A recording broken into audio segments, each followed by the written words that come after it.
Hello, everyone, and welcome to this virtual conversation. I'm delighted to have Professor Dame Janet Thornton, not exactly with me, but at the other end of Zoom.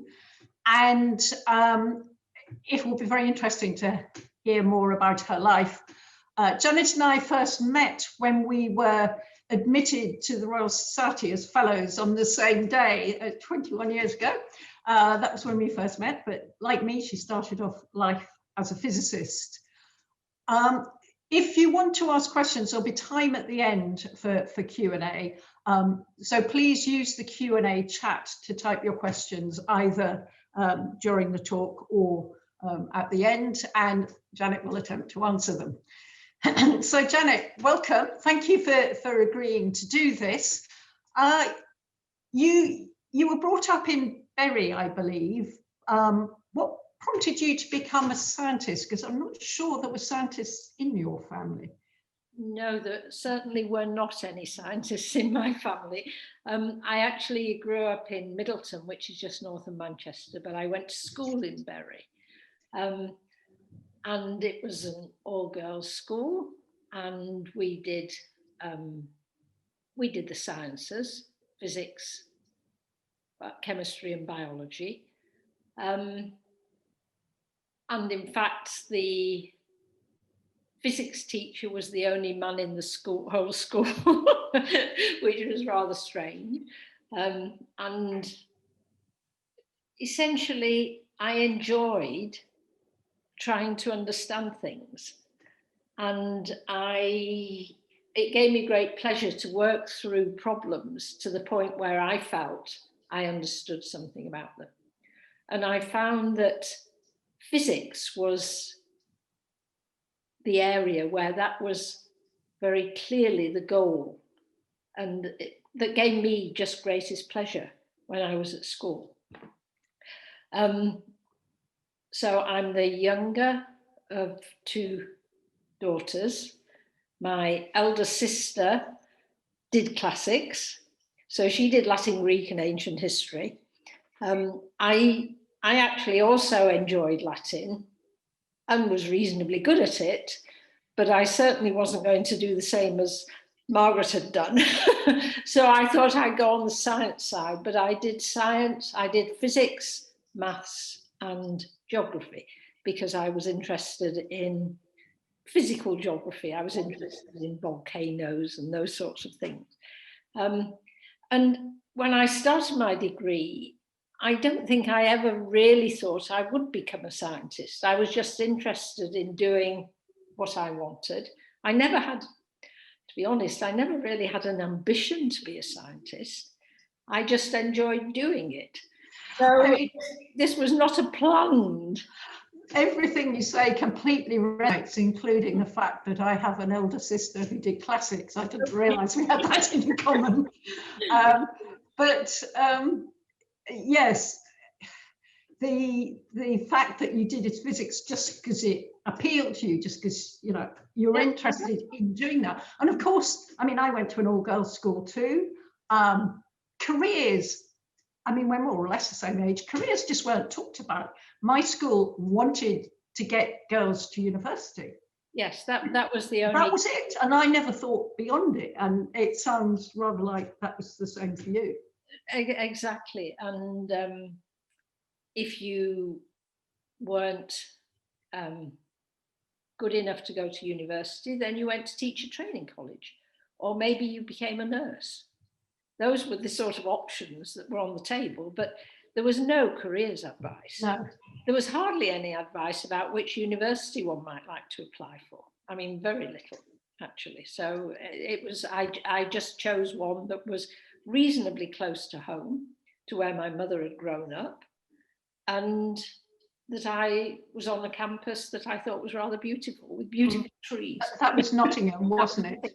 Yes. Yes. No, I mean, it is a very nice campus, certainly. And what did your family think about you being a scientist, or indeed your older sister being a classicist?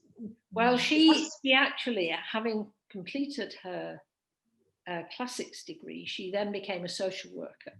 Right. So I think they were a bit dumbfounded when I decided to do a PhD. because they thought I'd already spent 3 years doing my degree, so why do another one? And I think they were continuously surprised, actually, throughout my whole career, that I did become a scientist and a professor, etc. So why did you do a PhD? I mean, I know why I did one. Why did you do a PhD? I had thought that I would become a teacher. That was always what I thought I would do, actually. And I thought, well, I sort of made a pact with myself. I thought, if I get a first-class degree, then I will do a PhD, because I thought that that was an achievement, and it's something that I would want to do. But I can't believe, looking back, how undirectional I was in terms of what I wanted to do. So I didn't have this plan set out, and I thought I'd like to do a PhD. I've always enjoyed studying things and understanding things. So, you know, I'm one of these weird people who actually like to go to the library and read books or read papers and things. So this seemed to me to be a good idea, but I also knew I really didn't want to do physics, because I don't really like machines very much, and a lot of physics seemed to be about making machines work, or our lab practicals were about that.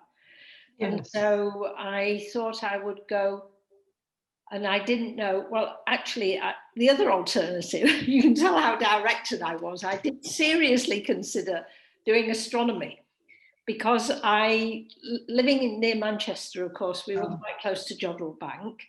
And for my research project at university, I looked into the 21 centimetre hydrogen line and wrote a little sort of thesis on it. So I spent all the Christmas holidays in the library at Manchester reading papers about the 21 centimetre hydrogen line.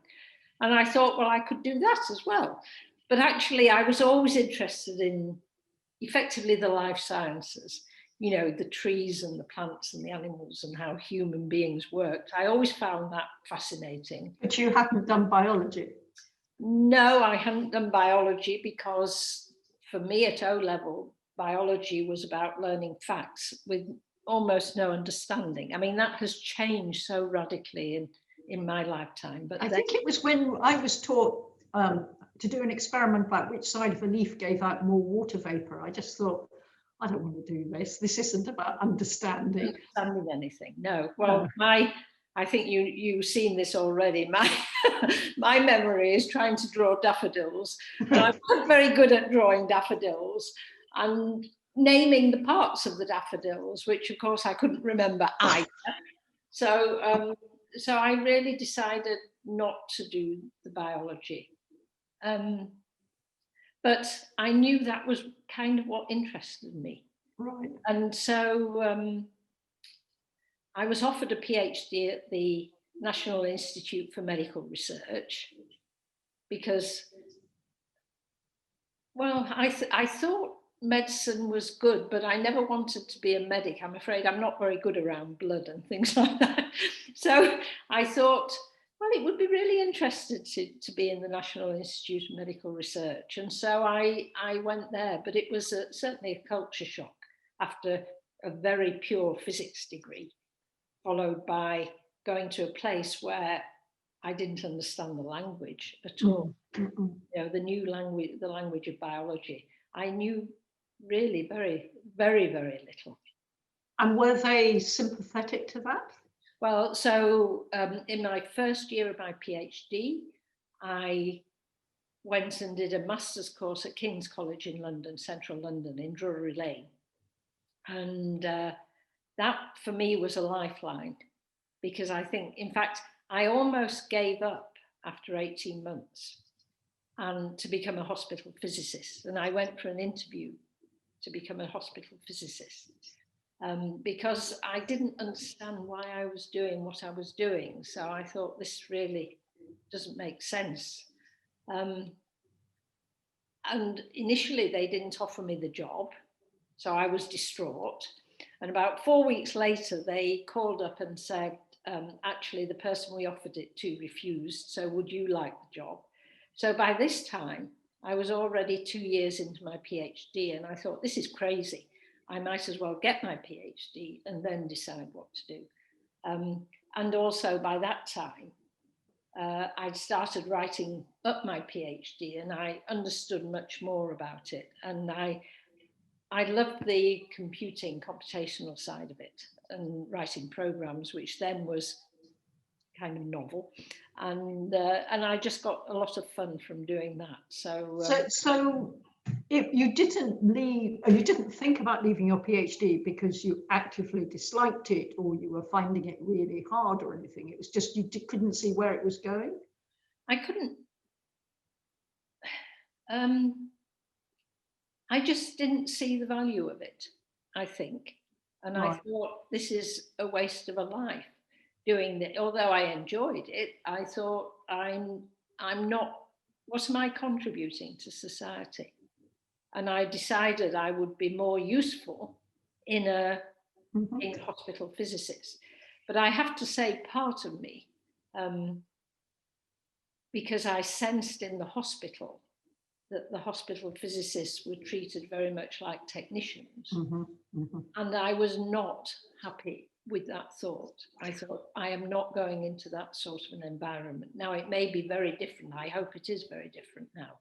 But at that I'm not sure. I mean, I suspect they're still seen as a sort of service, if you like. That's right. And I really, it was also very clear to me from the beginning that I enjoyed being in charge of what I did. You know, even as a PhD student, you know, you do what you want to do. You do what you think is the right thing to do, and you drive your research, and you have to be driven. There's no doubt about it, but you have the right to choose.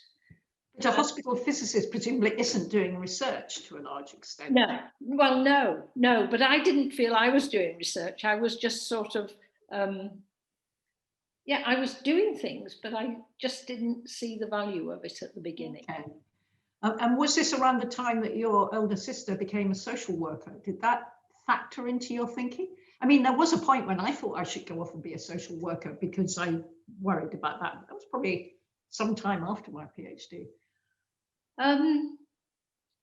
No, it was, I guess it was a bit after Margaret had become a social worker. And it's a good job I didn't, because I would have been an awful social worker. Yeah, I'm sure that was true of me too. But nevertheless, the feeling, it's much more obvious what you're doing for society. Well, that's right. That's right. So I think this really did worry me at one stage, whether this was a useful contribution to society. And what convinced you it was? Well, that sounds very high-flung and philosophical. In fact, I just started enjoying what I was doing so much that I didn't want to give it up. And you've obviously been quite successful at that. But I think enjoying what you do in life is really one of the most important. If you're lucky enough to do something that you really enjoy, it is wonderful. Because there is nothing like the high you get from research going well. No, but equally, there's nothing like the low you get when research goes badly. Oh, that's true. That's true. But the buzz from research when you are just following your nose, and you know, I remember as a microscopist, you know, the feeling that if I put this sample in the microscope, what am I going to see? I want to, you know, I want to see it. I want to see it, and it's amazing. Yes, that's right. That's right. I think, I mean, in many ways, research is a very selfish pursuit in many, many ways. And the most successful scientists really are often quite I shouldn't say this, but selfish people. No, and I think that does explain quite a lot about the culture in some labs, actually, because, I mean, there is a difference between being selfish about your research and being unable to see other people. And I think I do worry that some successful scientists only see, say, the students in their lab as, you know, if you like, pawns. I think of them as, you know, slaves, as it were, almost. But for me, one of the things I've also really enjoyed about being a research scientist is having a research group and working with so many different people. It has been a tremendous joy, actually. And but you presumably see them as individuals, and oh, absolutely, get to know them and try and work out. They're all different. I know. Yes. And everybody has strengths. Everybody has weaknesses as well. But everybody, you know, and working together. And you start off with a student or a postdoc, and initially you might suggest what they do, but gradually they're telling you what, or they should be telling you what they think is the right thing to do, and they're going to do that. And even when you disagree with them, many times they will go on and do it and prove you wrong. Indeed. Yeah, and that really is one of the pleasures. Yes, watching them sort of flourish. Grow. Yeah, absolutely, absolutely, and do things that I know I could never do. I mean, it is quite fulfilling. But I guess that's the teacher side in me. I do enjoy that part of it and seeing them grow. One of the early memories I have of being a supervisor of other people is someone coming to me and saying, you know, I've got all these results, what do they mean? And I was looking at them thinking, I have no idea. I don't know at all. Why are you asking me? And then thinking, well, no, I've got to come up with something constructive that they can go away and test a hypothesis, or, you know, whatever it is. And that first feeling when you're not doing the actual stuff, but trying to tell someone else, it's quite a challenge, I think, making that transition. It is a challenge, but I do think it's actually, you learn how to do that part of it better, I think, as you do it more. It's like many things in life, practice makes perfect. And not that I'm not saying I'm perfect, but you know, you do improve and you begin to understand. And also sometimes somebody will come and they're distraught and you think, gosh, this is the end of the world.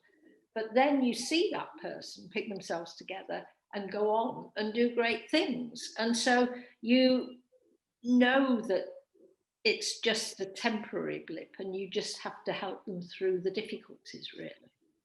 So, well, I mean, we should get on to the sort of later stages of your progression, but I will say that my first postdoc was such a disaster and so unsuccessful. This was before I switched into polymers.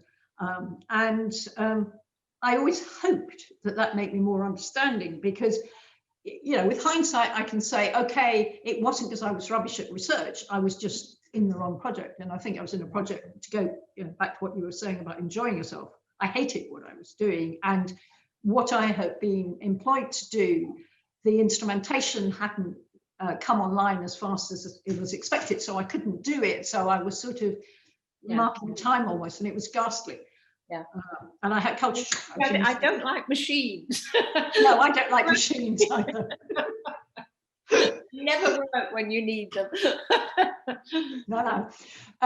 So you did your PhD at Mill Hill. Yeah. And then what? What did you do after then that? I went to Oxford to the Laboratory of Molecular Biophysics, which is where they were looking at protein structures. And I have to say that when I got there, I did just feel as if I'd gone home. It was so comfortable, because many of the people there were physicists or chemists, and they understood at the molecular level. At Mill Hill, the common parlance was mice, and understanding various bits of mice or maybe cats, which didn't appeal so much. So I'd already started looking at proteins, well, reading about proteins. And once I got to Oxford, of course, they were determining proteins in the lab there. And at that stage, I think when I got there, there were only about 10 structures known, 10 or 20 structures known. There are now 170,000 protein structures. Yeah. And the whole challenge of understanding how these polymers could fold into a unique conformation is really, for I think almost all physicists find this challenge really irresistible, because it is so easy to understand and it is so difficult to solve. So, you know, I think that was what drew me in. But I also discovered that actually I really enjoyed analysing data and doing surveys over many structures. So nearly everybody at that time was looking, because it took 5, 10, sometimes 20 years to determine the structure of one protein. If you were doing that, you didn't have time to look around at the other proteins. You just focused on your own. Whereas I was actually employed to be the systems person in Oxford, which is crazy because I am the worst possible person to be a systems person. Anyway, I started looking at proteins from different perspectives, and it just really took off from there. So you were analysing other people's X-ray diffraction? Yeah. So the protein data bank had already started. That started in 1971. So as the person responsible for the computer system, I used to receive a tape, a 12-inch tape, every 3 months with the new protein structures on them, the PDB. So this came from Brookhaven, the lab on Long Island in the States, with the new structures on. And David Phillips had been involved in setting up the PDB. So we got these tapes, and I would read them onto the system, and then we could look at the proteins, and we had one graphics system for the whole department. So you could book an hour if you were lucky. Often, sometimes only an hour a week. I mean, we were so limited with what the time we could have on those machines.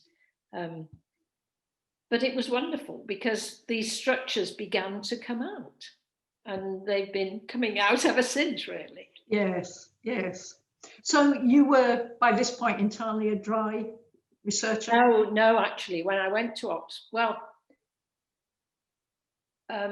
I was employed as a dry researcher, but I wanted to do some structural biology of my own. And so I got interested in a molecule called troponin C, which is in your muscles. And this molecule was interesting. It's actually very important for contracting your muscles, but I was interested in it because it showed large conformational changes when the calcium bound. And so there were lots of papers about proteins changing their conformations. And it was just about 1 or 2 side chains, just little tiny changes sort of going on. This was a massive change, a 30% change in helical content. And I couldn't understand how this could happen, what was going on. So I thought this would be a really good protein to try to solve the structure of. I have to say I never did. And one of the reasons I never did was because my first child was born, and I was commuting from Hemel Hempstead to Oxford, and I was only working 2 days a week. Oh, so when did you go part-time? Well, so, I mean, presumably when your child was born, but... yes, 17. But at what stage in your career? So I had, at that stage, been 2 years as a postdoc. Okay. So I just had 2 years full-time, and then I went part-time for another, 14 years, actually. And I think that's such an important message, because so many people think you can't succeed if you work part-time. And undoubtedly, having a sympathetic employer, boss, whatever, helps. But it can be done. And I think people get deterred thinking it will be a disaster. Yeah, I for me, I think everybody finds their own solution to having a family and how they cope with it and who does what, etc. But for me, I loved being at home and I loved being at work, and the juxtaposition of those two. Of course, there were times when I had to be at work when I didn't want to, or I had to be at home when I needed to be at work. And you manage those. Not that I was ever very good at it, but I did manage it. And for me, that was the solution that I would never have changed that. I mean, I don't regret that for 1 minute. In fact, it was so as the children got older, and they were both at school, I would work. Of course, we didn't have the internet then, so Yeah. nothing like as easy. So I used to. So one of my biggest successes was writing by hand Fortran. It was Fortran then, a Fortran program, and checking it through, doing all the things that you're supposed to do when you write a program that, of course, people don't do now because it's too easy to run it and see where the errors are to get it to tell you. But I went through and I tried it with different scenarios. And I took it to Oxford, typed it in because you only had certain times on the teletype and whatnot. And it worked first time. That was a real achievement, I have to say. It sounds a bit now, but it was really pleasing. So. And did anyone make comments at you about working part-time, or were they supportive?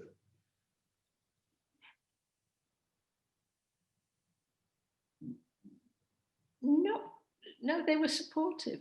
It was quite fortunate because Oxford, of course, Dorothy Hodgkin, Nobel Prize winner, saw the structure of insulin, had a group which involved quite a lot of young women who had families. And I got to know them quite well, and I didn't feel unusual particularly.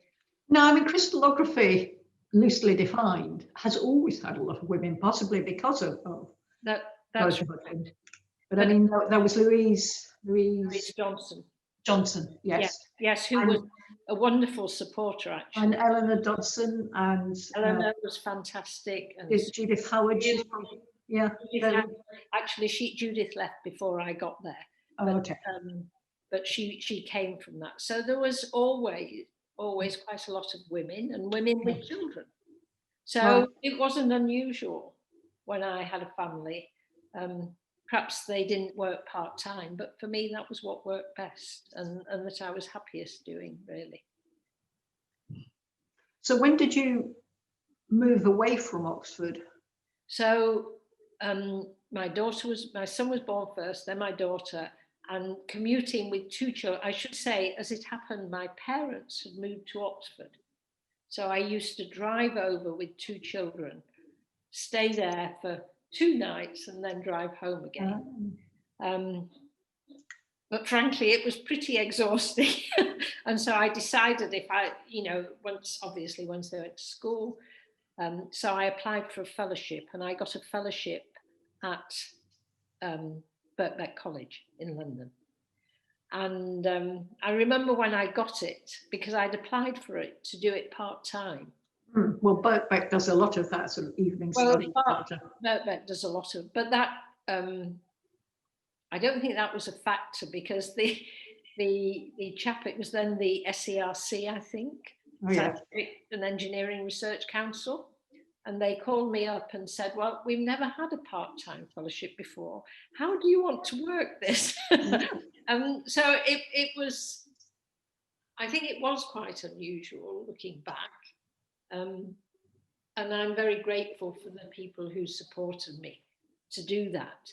But honestly, I think it really worked very well. I mean Birkbeck was another place that had a long tradition, but now was reality not. And I think various women went through his lab too. I mean, he was a bit of a womanizer, of course, but but Tom Lundell was the chair when I was there. A young department and with a lot of young people. So I actually ultimately shared a job, a lectureship with Julia Goodfellow, who became Vice Chancellor at Kent and head of EBSRC. And we worked together as well, but we basically got half of the lectureship each. So that's also quite unusual. I mean, that's very ahead of time to do a job share. Well, that was Tom, I have to say. Tom Lodell was. No, well, Tom was always very committed to these. He was spectacular to support us to do that, and I was, I was very fortunate actually to be in that position. Well, I mean, that's interesting. So this question of, do you make your own luck? Well, you don't, but you take the opportunities. I totally agree with that. I think the luck is involved. There's no doubt about it. I mean, I started this analysis of proteins when the data was just emerging. So it was just the right time to do this. Yeah, right place at the right time, which is so important. And you can't aim at that. Replace that. No. But I do think it's like when I ultimately, I'm jumping ahead a bit, but when I ultimately decided to go to EBI, European Bioinformatics Institute in Kingston, just south of Cambridge, I was offered the role as being director there, and I had to think really hard about this because I wasn't going to move house. I was going to commute an hour's drive. But I really felt that the future was in data and in data integration, that really understanding biology needed not only structural data, but the sequence data, and now the transcriptome data, all these, I mean, they weren't available, they were just coming online. And it was very clear to me that all of these data would be crucial going forward to understand not only the biology, if you like, the basic biology, but also for medicine and environmental sciences. And so this was really a terrific opportunity, but it did take me 6 months to decide. Well, did you want to head up something? We haven't really talked about your leadership. Not particularly, but I remember thinking, well, if I don't accept this and somebody else does it and screws it up, I will always be cross about it.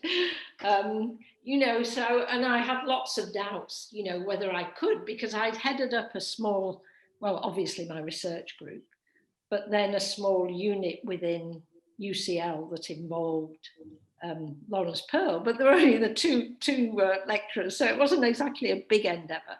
But when I joined EBI, it wasn't big either. It was about 150 people, something like that. When was that? That was after 2001. Yeah, I was going to say it was after we met at the Royal Society. Yeah. And in fact, Ian Mattei, who was Director General of EMBL, got his fellowship from the Royal Society on the same day that we did. Oh, really? Yes, he was there with his kilt. So. Perhaps I remember him. I mean, it's worth saying when Janet and I were elected, there were 5 women elected that year, and it was a huge thing to have so many. I think they'd never had more than 2 or 3. Yeah. And then there was a period when there were hardly any again. So it was a big deal. It was a big deal. It was, but of course the biggest deal for me, and probably I suspect for you as well, Athene, was signing the book that Darwin and Maxwell and people Newton, yes, Newton. I mean, it is just with, let us say, a quill pen. With it was totally nerve-wracking. You can't read my signature; there's ink blots everywhere. It's a total disaster. But yeah, very nerve-wracking. Absolutely, very nerve-wracking. But it's. I don't know about you, but for me, it's definitely the thing I treasure most. Yeah. Of every sort of thing that I've got, because you're part of a tradition, a very strong tradition of science, and being part of that and to be recognised by your peers, as being part of that is actually the best thing that a scientist can. I would certainly agree with that in hindsight. At the time, So I'd been made a professor in Cambridge in '98, so the year before. And at the time, I felt much more excited about that. I was the first woman to be a professor in the physical sciences in Cambridge. Really? I'd been the first female lecturer in the department. And I felt that was recognition by my university, and that was hugely important, not least because, sort of former postdoc students were going off and being professors elsewhere, and I was still a doctor, and I felt a bit awkward about that. But with hindsight, I mean, the Royal Society, I know it has this reputation of only caring for itself and not necessarily being very female friendly and all the rest of it. And I would totally disagree. I find it a wonderful group of people to work with. And they are important in pushing for science in this country. Their voice is really important. It is really important, and it's also really heard. And it is listened to. They are looked to for advice. I think that's right. I think it was very different. I mean, you saying about the department, for me it was quite different because I'd been at Birkbeck, which of course is not the same as Cambridge. It's a part-time college. I used to lecture from 6 till 9 in the evening. We had all sorts of students. I mean, the most interesting group of students you could ever imagine.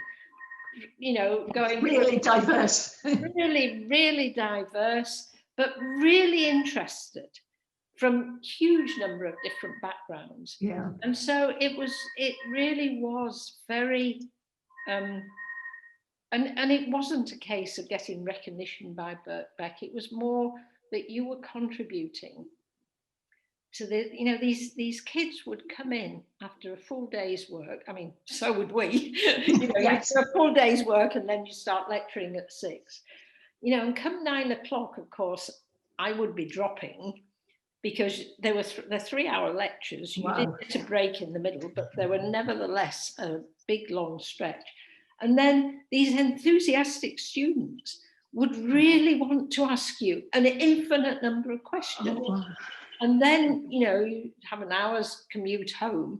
It was quite tough. That sounds really grueling. And I find an hour's lecture and you come out because it always feels like a performance. So you give your all and then you stop and you suddenly think, I'm exhausted. Absolutely. I can't imagine doing 3 hours. Well, stamina develops, I think. Yeah, I guess so. But you also find ways. So we always tried to have practicals. So one of the courses I taught was protein engineering. And the problem is that the models were always atomic models. And I wanted to get the concept of topology. So the way a polymer, for polymers wind round. And so I got some metal strips made. And so they try to build helices and they try to build beta sheets. And then they try and model myoglobin or an antibody or whatever. So you created these ways of giving them something to do so that you weren't just talking at them. Yeah, because their concentration wouldn't take it over. Yeah. They were fantastic, actually. I did enjoy teaching that diverse group of people. And also, of course, it was my first lecturing job. So I had to learn. So I was doing 6 lectures. And I prepared them all before I started. This was the first time I'd ever done it. And about halfway into the first lecture, I realized that I had prepared enough for about 30 lectures, not for 6, when they had to understand what a dihedral angle was and all these sorts of things. So it was a learning experience again. Yes, I think my first lecture course, I was lucky. It was a course that had been in the Cambridge Tripos for a long time. It was essentially the same course as I'd taken myself. I got my own lecture notes. I got the lecture notes of the person who'd given it. So yeah, it wasn't so bad. So I knew what I had to do, but one still had this moment of panic. Have I got far too much material for this lecture? How much have I prepared for today? Yeah. And then the second year I lectured, I was pregnant. And I worried hugely that the young men in the front row would be disconcerted by seeing the baby kick. I got sort of really bothered by this. So I don't know if we should talk about this, because the last place you and I met was the ERC. So indeed. Janet and I were both on the Scientific Council simultaneously. Janet's still there. And the ERC has been such an amazing thing. And of course, we may or may not have access to it after January 1st. But I mean, this idea of science being international and the importance of collaborations, the importance of welcoming people from all around the world and going elsewhere, it's so important. Oh, absolutely. And also, I mean, one of the joys about the European Research Council, so for those who aren't familiar with it, this is a funding scheme that's been set up by the EU for all the member states of the EU and for some associated countries. And the council, the Scientific Council, is made up of people from all around Europe and beyond, actually. Occasionally we have Americans. Yeah, we've had Israelis, certainly, when I've been there. Yeah. And but it's a great experience because it's the only actual well, no, that's not true. It's the only panels or the only body I've set up which is truly interdisciplinary that I've been involved with, because it involves not only the life sciences and the physical and engineering sciences, but also the social sciences and the humanities. And so the council is drawn from those different disciplines. And so one gets to meet and to work quite closely, because it's a lot of work, actually. And so one does work and get to know the people in these different areas. And it is, well, it's a pleasure, frankly, because they are extremely intelligent people, often from different countries, so you can talk about the current political scene or the dreaded political scene, and so you get a real insight into how things are operated and how science is operated in different countries, actually, which it turns out is actually very different in the different European countries. And so one begins to appreciate and to value what we have in the UK, yes, which is a fantastic system for supporting science. Yes, I mean, I think what were, when I first joined, they called the new accession states, the Eastern European countries, which just don't have the same tradition. No. And, you know, it's a very different experience. One of the other things I learned, which I hadn't appreciated at all, so I was on I can't remember what it was called, the Gender Equality Working Group or something. Yeah. And we were talking about how you present CVs, and it turns out that the Southern Europeans are very different from the Anglo-Saxon way of presenting CVs, and, you know, how much you hype yourself, as it were. And I'd never realized there was a cultural aspect to it. I knew about the gender aspect, if you like, but the cultural, the way different countries do it. And that was also very telling, because it did make you think about, you know, science is not a monolithic structure, and there are these social aspects about it. Very much so, very much so. And we recently had, and I know you were part of it in the afternoon, the workshop on the gender dimension in research. Yes. And that was very interesting because, of course, in the life sciences, it's obvious that you want to differentiate between men and women, because many of the way we operate depends on whether you're a man or a woman. But many of the problems have social, yes, joined social aspects, or the physical, you know, using, I don't know, telecommunications for measuring your heartbeat and all these sort of things. These things all come to play together. And so this interdisciplinary nature of, yes, of the ERC is really fantastic, and something that I think will become more and more important going forward. But that said, I'd just like to make one other point, Athene. I do think it's important to get a training in a really good undergraduate training in one discipline, not to spread yourself too thinly at that level, because otherwise you really do become a jack of all trades, master of none. And so I think I do agree. Yes. Deep you know, when you, for those 3 years when you're doing your undergraduate studies, and really to understand something in depth, because it teaches you how to think, which I think is often more important than the facts that you learn. It just, yeah. Yeah. No, I quite agree. I mean, for many years when I was working on food physics, I used to interact with food scientists who have a very broad, Yes. like superficial. Yes. And I, you know, it became very apparent that, you know, they knew an awful lot about, they knew not very much about an awful lot of things. Yes. And I'd come in and try and do some analysis from a physicist's viewpoint, and it was, there were very different ways of approaching things. And I think interdisciplinarity, you do need your core strength, and then you can pick up other things. And I do think I mean, I think it is probably easier to start as a physicist and pick up, as you have done, the life science angle than, well, historically the other way, because historically the biologists struggled with the mathematical stuff. It's less true now, of course. They can't get away with that. You would no longer say a biologist was someone who couldn't do maths, which was often how it was viewed when we were setting out. We were at school. Yeah, yeah. That's probably true. But it's, but I have to say,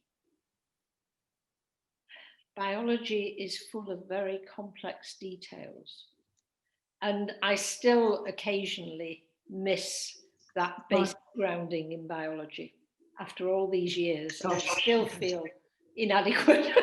More often than I feel adequate, actually. But it's you know, it does reflect that not having had that. No, well, one can never know everything. Well, precisely. And I don't really think it matters, although it does make one feel stupid. But as long as you get used to that, and you're sensible enough to ask questions when you don't understand, it really doesn't matter. You just have to know what you don't know, find out what you need to know, and get on with it. Absolutely. Well, on those wise words, I probably should throw it open to Q&A. Now, so far, no one has put anything in there, so get typing fast.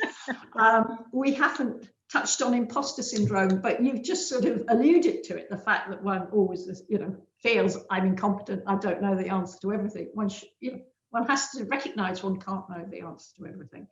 Yeah. And if we don't get any questions, I will just keep talking. And give people a couple of minutes to type something. We know there are, I guess we can see how many participants there are, so we know there's someone listening. No, I think this imposter syndrome is a reality. You do, but I don't think it's something, it certainly isn't something that only women feel. I think. No, and I think an awful lot of people feel like that. So here is your first question. Could you describe the most challenging situation you have faced during your career? So, on a broad scale, the most challenging thing I've done is to try to establish Elixir, which is a pan-European infrastructure for biological life sciences information, which involved bringing on board as many countries from around Europe as it was possible to do, and also get them to agree, set up a legal body, do the business case, do the financing, try and raise money for it, all the time working with scientists who really aren't interested in infrastructures. They just want to do their research most of the time. And so this was truly very challenging. But I mean, the good news is it's established.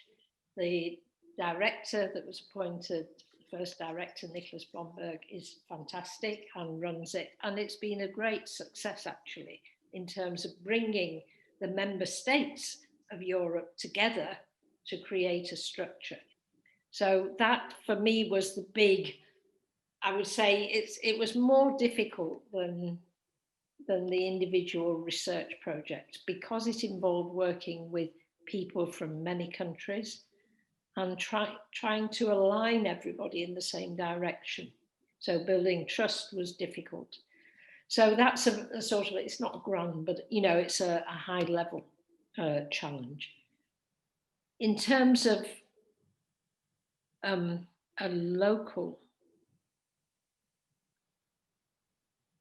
I think actually the people challenges are always the most difficult, when people don't understand the reason for a decision, or there's some problem, or a student, for whatever reason, isn't able to complete their PhD maybe, or to write up a paper, and trying to find out why that's the situation. So I think in many ways it's the personal interactions that are often the most difficult, but they're also the most rewarding.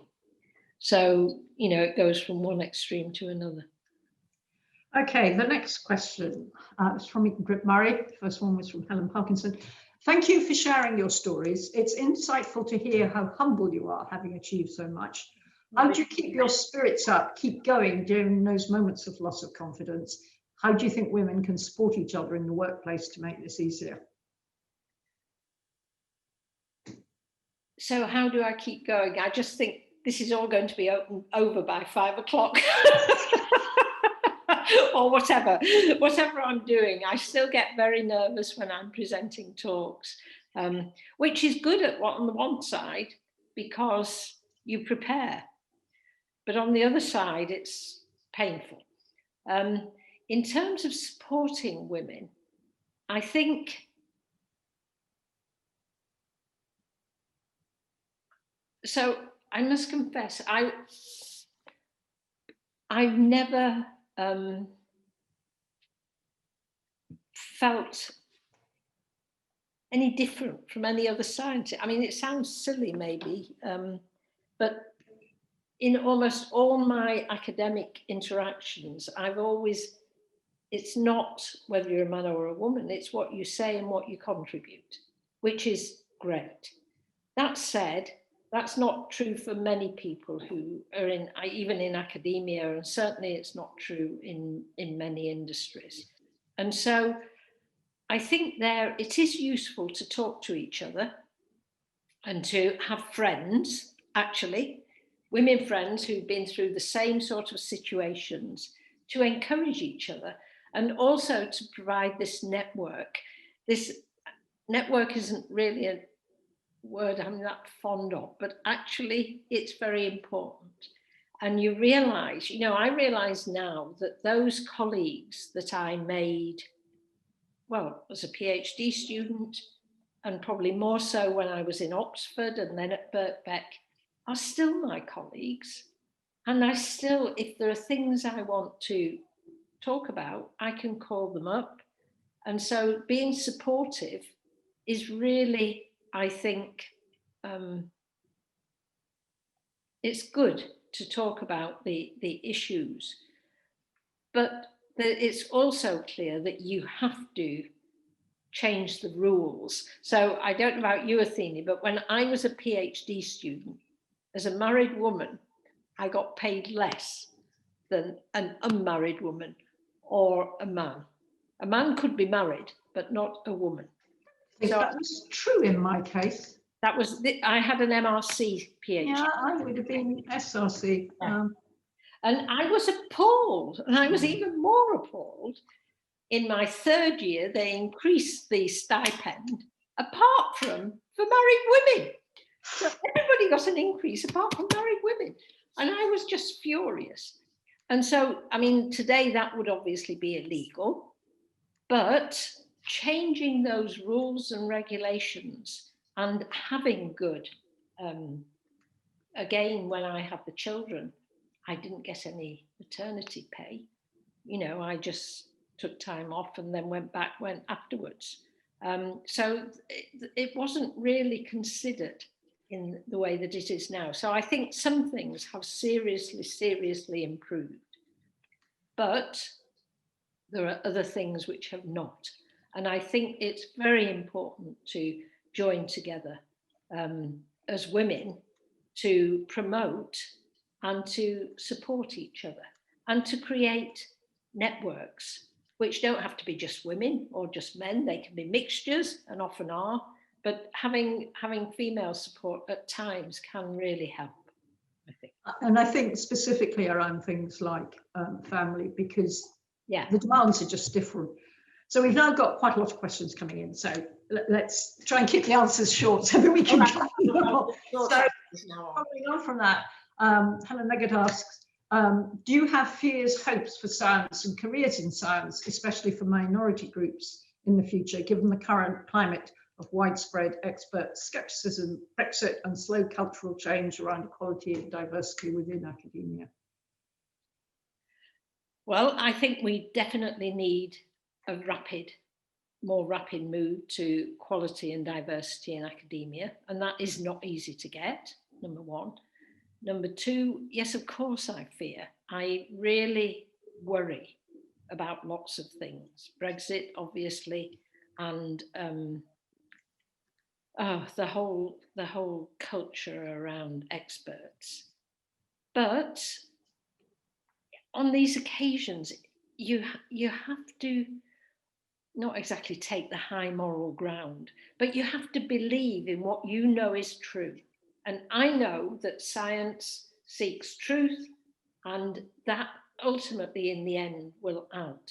So I really believe that ultimately this I hope passing phase will pass, and that we will come back to some sensible view of this. So next question, throughout your career, have you felt competition from colleagues, people in the same field? And if so, how have you responded to it? Well, that's an interesting question. Of course, yes, science is both collaborative and competitive. Absolutely no doubt about that. And I am competitive. I can't help it. It's part of my makeup. When I get involved, I get competitive and I want to do it right. I must say, it depends. If it's somebody, a peer, then that's quite easy to deal with, in that I would go and talk to them. You know, I'm a great believer. I mean, I've been described as pathologically honest, and I am. And it is sometimes not so good. But I would go and talk to the person and try to work through it. It's more difficult if it's perhaps somebody more senior, because you don't always have that opportunity. And so I think sometimes the best thing is just to get out of the way and kind of, I don't know, do different things. Find a different path, yeah. I do not like direct conflict. I think it rarely gives a good result. And so you try the approach, the talk it through, the make sense of it. And if that really is not showing promise, then you have to find a different way around it. And so you do what you've got to do despite what's going on. I think that's really important. We all have problems, always. And you just try and get on with what you're trying to do. So a very specific question, which I guess comes from someone who's still at school, Hannah Faisal. What A-levels would you recommend taking to enter a career in haematology? In haematology? I'm not a haematologist, so I'm not really quite sure. No, we should have asked Sally Davis this one. She is a haematologist. Yeah. But I would assume science. Well, certainly science. Maybe medicine, I don't know. Yeah, I mean, at A-level, it would be sciences, I think. Yeah, at A-level, yeah. I mean, most people do physics, chemistry, and biology. Try that, yeah. And I think we probably should wrap up. It's 6 o'clock now. So final question, which is a question I get asked all the time and I've never come up with a good answer. Let's see if you've got one. What advice would you give yourself as an early career academic if you could go back in time? And I should say, I'm sorry, I can't take all the questions, but yeah. What advice would I really say, enjoy yourself as much as you can. Make sure you remain focused, which is not easy, and actually was easier as a part-timer than I think if I'd been in the department all the time. And forge good working relationships with people, because those people will help you in the future and they will give you a lot of pleasure. So, but I tried to do that anyway, so that's probably not a very good answer, Athene. Did you try and do it when you were 25? I mean, or did you know that's what you were doing? No, I didn't know what I was doing. I was just friendly with people. And I did, when you're asked to do something, it's really good to accept and get on and do it, like organising meetings and things like that. They seem peripheral, but actually you learn a lot by doing those sorts of things. So as long as you keep focused at the same time as doing these things, which is non-trivial, then I think that's the thing to do. Take the opportunities when they come and you will enjoy it. You know. And if you don't, you learn from it. You learn never to do that again, which is... Yeah, exactly. I mean, I will just finish with an anecdote. I was asked to do a TEDx talk, actually, at the Royal Society. And I was giving a talk about nothing you do is ever wasted, as it were. You know, it sees opportunities and you'll get something out of it. And about 5 minutes into the talk, they came along and said, well, actually, the mic's not working. Can you start again? And I said, no, I'm not prepared to do that. I'll completely lose my way. But I restarted after this interruption by saying, and you know, you always learn from everything. And one of the things I've learned from this is never to do another TEDx talk. But you know, you learn from these things. Yes, I do believe nothing is wasted in that sense. Yeah. Anyhow, Janet, thank you so much. It's been great. Janet and I like talking to each other, as you can probably tell. We've had a few meals in Brussels together before now. Yeah, indeed. Around the ERC meetings. So thank you so much for being willing to do this. Janet is, of course, now an honorary fellow of this college. So when we can have dining again, I look forward to seeing you here in college. Thank you very much. I look forward to coming, Athene. Thank you so much. a good house. Thank you.